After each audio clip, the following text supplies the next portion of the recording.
Assalamualaikum warahmatullahi wabarakatuh. Alhamdulillahirabbil alamin. Bertemu lagi bersama saya Ratna Haryaningsi di channel Ngaji Bareng 04. Pada pertemuan kali ini, kita akan belajar cara berhenti atau cara wakaf pada huruf yang bertasydid. Tapi sebelum kita mulai, silakan untuk subscribe channel kita Ngaji Bareng 04 untuk mendapatkan informasi-informasi seputar membaca Al-Quran. Jangan lupa like, comment, share, and ditekan tombol loncengnya. Cara wakaf pada huruf bertasydid.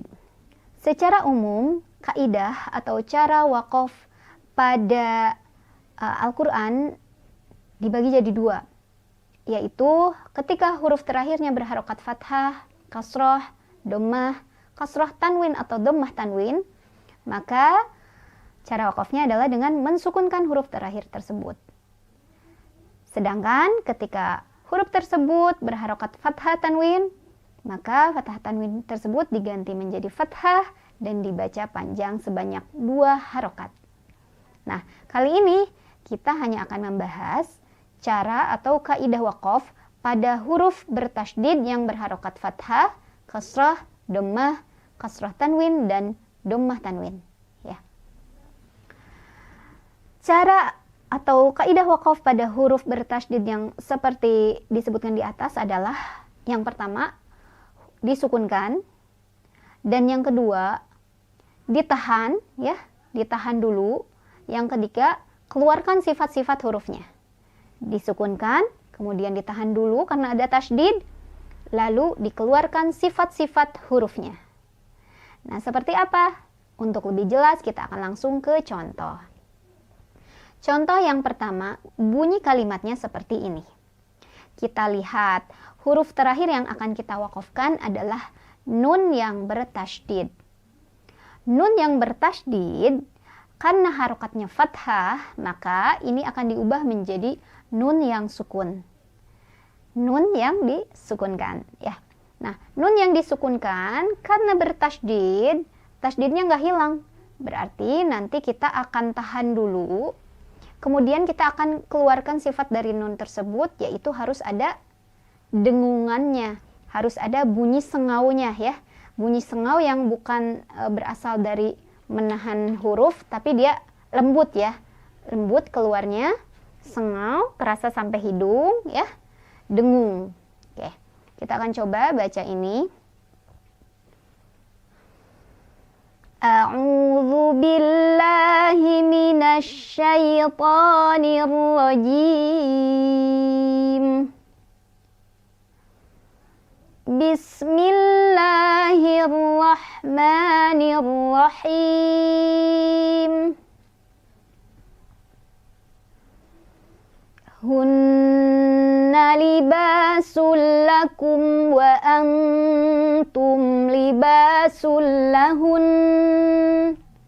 Hun. Jadi bukan hu-nya yang dipanjangin tapi an-nya tuh masih ada sisanya dan ini sempurna, jadi nahannya tiga ketukan lah kurang lebih an-nya sengaunya.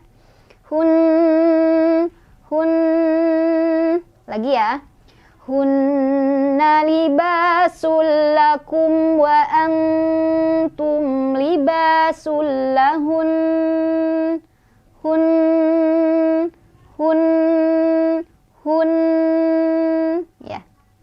lagi, hunna libasul lakum wa antum libasul lahun. Gitu. Jadi ini sama ketika kita wasol, dengungnya enggak hilang, tetap ada Contoh yang kurang tepat, hunna libasul lakum wa antum libasul lahun. Kurang berdengung kurang lama.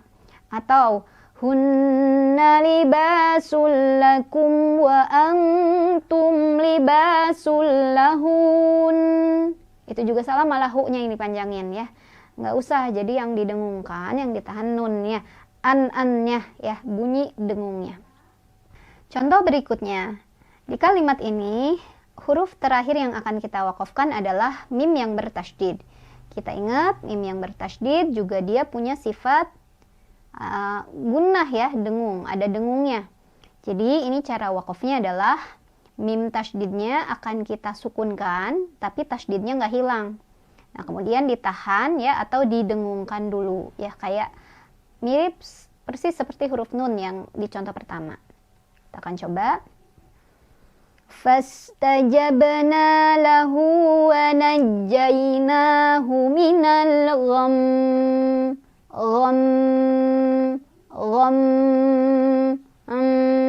Masih ada mm-nya ya, sampai kerasa ke hidung, ada sengaunya. Lagi ya. Fastajabna lahu wa najjaynahu minal gham.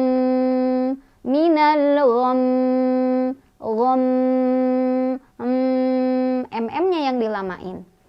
Jangan begini. Fastajabna lahu wa najjaynahu minal gham. Kurang berdengung. Harusnya dikeluarin dulu sifat dari mimnya, gunnahnya ya. Atau fastajabna lahu wa najjaynahu minal gham. Itu salah, malah gha-nya yang dipanjangin. Bukan, tapi mimnya yang berdengung dulu. Contoh yang berikutnya, huruf yang terakhir yang akan kita sukunkan, yang akan kita berhentikan adalah huruf ba yang ada tasydidnya. Huruf ba ada tasydidnya, ini sama, harokatnya fathah, maka berhentinya disukunkan ya. Tapi tasydidnya nggak hilang. Maka setelah kita sukunkan, ini ditahan dulu. Setelah ditahan, baru dipantulkan karena dia ada sifat kolkolahnya ya, pantulannya.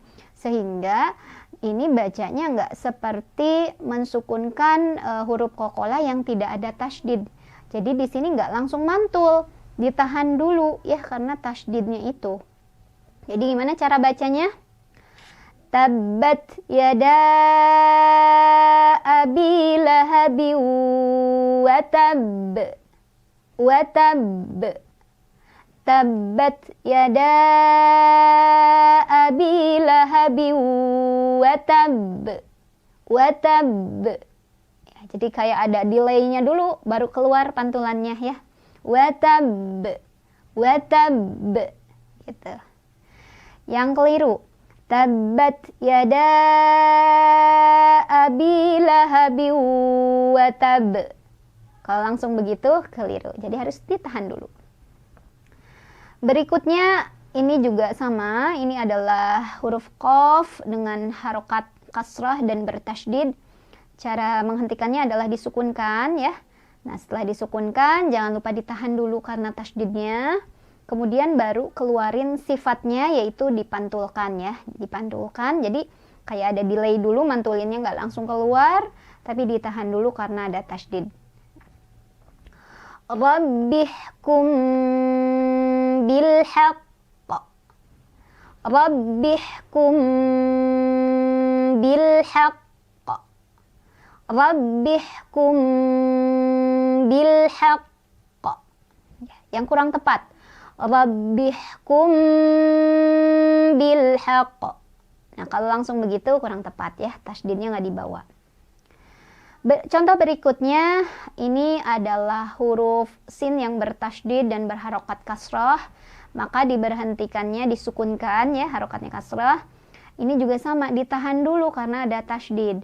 Habis ditahan baru dikeluarkan sifat dari huruf sin tersebut, yaitu ada aliran angin dan aliran suara ya. Ada hamas, aliran angin, dan kemudian dia sofir juga, ada desisannya dimunculin ya, jadi lebih terlihat ya pas waktu dia tasydid dan sukun ini. Jadi sinnya disukunkan, tasydidnya nggak hilang, jadi ditahan dulu, jangan langsung kemudian alirkan sifat-sifatnya, yaitu hamas dan sofirnya ya. Ya, sekarang akan kita coba contohkan ya. Kama yaqumul ladzi yatakhabbatuhu syaitanu minal mas. Kama yaqumul ladzi yatakhabbatuhu syaitanu minal mas. Ya, jadi ada as-asnya, ada desisannya. Kama yaqumul ladzi yatakhabbatuhu syaitanu minal mas. Yang kurang tepat, kama yaqumul ladzi yatakhabbathu syaitanu minal mas. Kurang ngalir. Kama yaqumul ladzi yatakhabbathu syaitanu minal mas. Itu mimnya malah dipanjangin, keliru juga. Contoh berikutnya adalah huruf lam yang bertasydid dan berharokat tanwin dhammah, maka ini diberhentikannya adalah disukunkan dan ditahan dulu karena ada tasydid. Kemudian dikeluarkan sifatnya, yaitu ada aliran sedikit atau tawasud ya, mengalir tapi sedikit. Hati-hati jangan mantul ya, ini bukan huruf pantul. Fa illam yusibha wabilun fatal. Fatal agak ditekan ya karena ada tasydid. Fa illam yusibha wabilun fatal. Fatal. Lagi ya. Jadi tempelin sisi lidah yang depan, yang ujung ya, dengan langit-langit di depannya. Fa illam yusibha wabilun fatal. Fatal. Ngalir tapi sedikit ada gitu ya, sifat tawasud. Fa illam yusibha wabilun fatal. Fatal. Nah, yang kurang tepat. Fa illam yusibha wabilun fatal. Kurang menekan sedikit ya, karena ada tasydid harusnya agak ditekan sedikit. Atau fa illam yusibha wabilun fatal. Falah to-nya yang dipanjangin salah. Contoh yang terakhir ini adalah huruf kaf bertasydid dan berharokat kasrah tanwin. Jadi cara berhentinya kafnya disukunkan, kemudian ditahan dulu karena ada tasydid, lalu baru dikeluarkan sifat hurufnya. Sifat huruf dari kaf ini adalah dia lebih terlihat hamsnya ketika sukun tuh ya, ada aliran angin. Jadi dikeluarkan anginnya. Ditahan baru dikeluarin anginnya. Mimman huwa minha fi syak. Mimman huwa minha fi syak. Syak. Jadi syak. Syak. Kalau di delay begitu ya. Syak. Gitu. Lagi ya. Mimman huwa minha fi syak. Mimman huwa minha fi syak. Ya, jadi ada nya, belakangnya ada anginnya ya. Tapi hati-hati, nya bukan yang dari tenggorokan bawah, bukan H. Ini tuh dari efek melepaskan si kafnya gitu ya. Syak, syak, syak gitu ya. Yang kurang tepat, mimman huwa minha fi syak. Nggak keluar angin. Mimman huwa minha fi syak. Keluar angin tapi langsung, jadi harusnya agak ditahan sedikit ya. Syak. Syak gitu ya. Alhamdulillahirabbil alamin. Kegiatan belajar kita hari ini tentang cara waqaf pada huruf terakhir yang bertasydid sudah selesai. Mudah-mudahan ada manfaatnya. Terima kasih sudah bersedia menonton. Wassalamualaikum warahmatullahi wabarakatuh.